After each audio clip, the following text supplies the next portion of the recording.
BRS నేతలకు తెలంగాణ జాగృతి సంస్థ అధ్యక్షురాలు కవిత స్ట్రాంగ్ వార్నింగ్ ఇచ్చారు. ఇది జస్ట్ టాస్ మాత్రమేనని, ఇంకా టెస్ట్ మ్యాచ్ ముందుందని అన్నారు.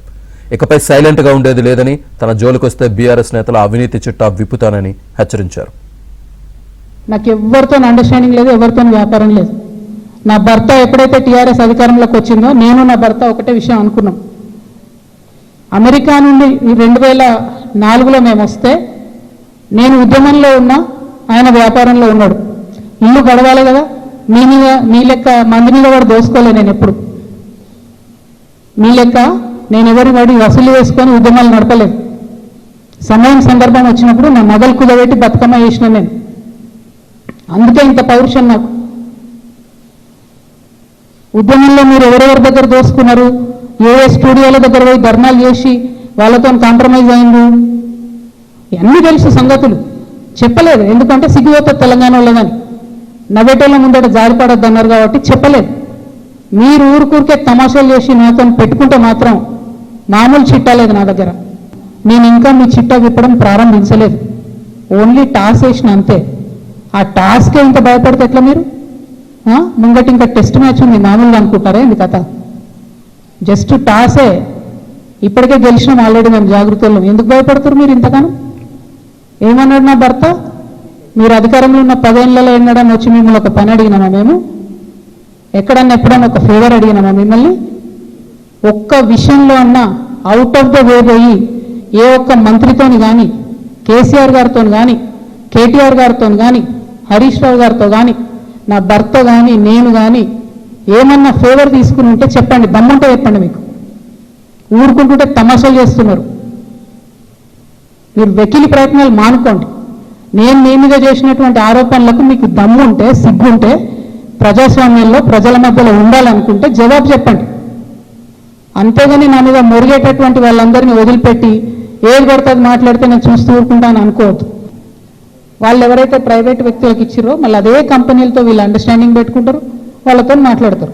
అంటే రేవంత్ రెడ్డి గారి పరిస్థితి ఇప్పుడు ఎట్లుందంటే, అప్పుడే కప్పం తిన్న పాము ఎట్లుంటుంది, కడుపు నిండింది, నేను సీఎం అయినా, అవినీతి అయితే నాకేంది, రాష్ట్రం ఎటుపోతే నాకేంది, వాగ్దానాలు ఎటుపోతే నాకేంది అని చెప్పి ఆయన సైలెంట్గా ఉన్నాడు. ఆయనకి ఈ బీఆర్ఎస్ పార్టీలో జరిగినటువంటి వ్యాపార లావాదేవీలకి అవుట్ రైట్గా సంబంధం ఉంది కాబట్టి వాళ్ళు సైలెంట్గా ఉన్నారు. So let time decide. ఎప్పుడన్నా ఎవరైనా ఎంక్వైరీ చేస్తే డిసైడ్ అయితే చూద్దాం. ఏమీ కాకపోతే నాకెప్పుడో ఒకసారి టైం వస్తుంది కదా, దేవుడు దేవుంటే నేను ముఖ్యమంత్రి అయితే కదా ఒకనాడు. ఆనాడు మాత్రం 2014 తెలంగాణ వచ్చినప్పటి నుండి ఇప్పటి వరకు అన్ని అన్యాయాల మీద నేను మాత్రం ఆరాధిస్తాను. ఎందుకంటే ఎవరు వచ్చి బయటకు వచ్చి మాట్లాడినా వాళ్ళని దబాయించాలి, వాళ్ళ మీద కేసు వేయాలి, వాడిని ఏదో అనాలి, బురద జల్లాలి అని అంటే కుదరదు. నేను అట్లా ఊరుకునే వ్యక్తిని కాదు. 5 ఏళ్ళే నేను యాక్చువల్గా ఉన్నది పవర్లో. ఆ 5 ఏళ్ళు ఎంపీగా ఉన్నప్పుడు ఢిల్లీ, నిజామాబాద్, హైదరాబాద్. నా మొత్తం ట్విట్టర్ చూసుకోండి, నా క్యాలెండర్ చూసుకోండి. ఇప్పుడు ఎట్లయితే జనం బాట పేరు పెట్టుకొని ప్రతిరోజు తిరుగుతున్నానో అప్పుడు కూడా నేను మన ఊరు మన ఎంపీ పేరుతోని నిరంతరం ప్రజల మధ్యలో ఉన్నా.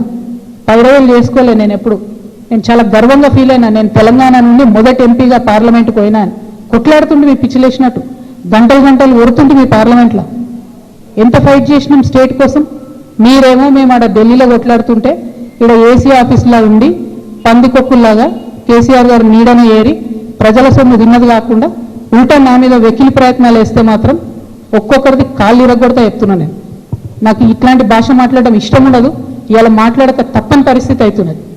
లేనిపోని అంటగట్టకండి. 10 ఏళ్లలో ఎన్నడూ ఎవరు గవర్నమెంట్లో నా భర్త పేరు వినలేదు. ఇవాళ మీరు ఆయన మీద అలిగేషన్ చేస్తున్నారు. ఆయన ఫోన్ ట్యాప్ చేస్తారు, సిగ్గుండాలి, ఇంటల్లుడు ఫోన్ ట్యాప్ చేస్తారు, ఇటువంటి వెధవ ప్రచారాలు చేస్తారు. ఇంకా కళ్ళు సెలవడతలేవా మీకు? పార్టీలకి నిలబెట్టరు కదా బయటికి. ఇంకేంది? నేను ఊరుకునేదాన్ని కాదు బిడ్డ, చెప్తున్నా. ఇంకా గమ్మత్తు ఏంటంటే ఇప్పుడు ఈ చెరువు, దీని మధ్యలో ఉన్న చెరువు అని చెప్పిన కదా, ఆ చెరువు పేరు ఏంటి అంటే ఎండి ఉస్మాన్ కుంట.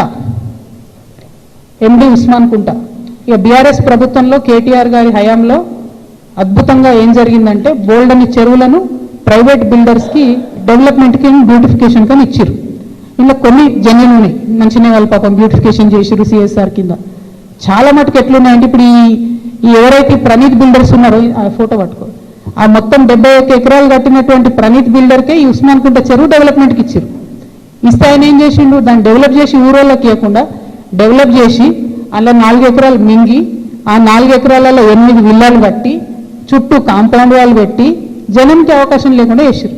అంటే నీకు డెవలప్మెంట్ కనిస్తే నువ్వు మింగేసినావు. అందులో నీ కొడుకే డైరెక్టర్ ఉన్నాడు కృష్ణారావు గారు. మరి సమాధానం ఇప్పుడు చెప్పు, ఏం చెప్తావు నాకు అర్థం కాదు.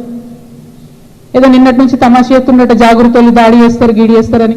నాకు అట్లాంటి ఆలోచన ఏం లేదు. నేను మీ మీద దాడి చేసేంత పెద్ద వ్యక్తి మీరు కాదు. ఫస్ట్ థింగ్ వదిలేసేయండి. మీ మీద దాడి చేసే అవసరమే లేదు. మీ వెనుక గుంట నక్కుంది చూసినావా, వాళ్ళని మాత్రం వదిలిపెట్టండి. కేసీఆర్ గారికి తెలుసా తెలియదా కేసీఆర్ గారు చెప్పాలి. ఇప్పుడు వీళ్ళందరూ ఏంటంటే మేమందరం చాలా పెద్దవాళ్ళము, కవిత మా మీద ఆరోపణలు చేస్తే కూడా మేము రిప్లై అయిపోయినా ప్రజలు చూస్తలేరు అనుకుంటారు.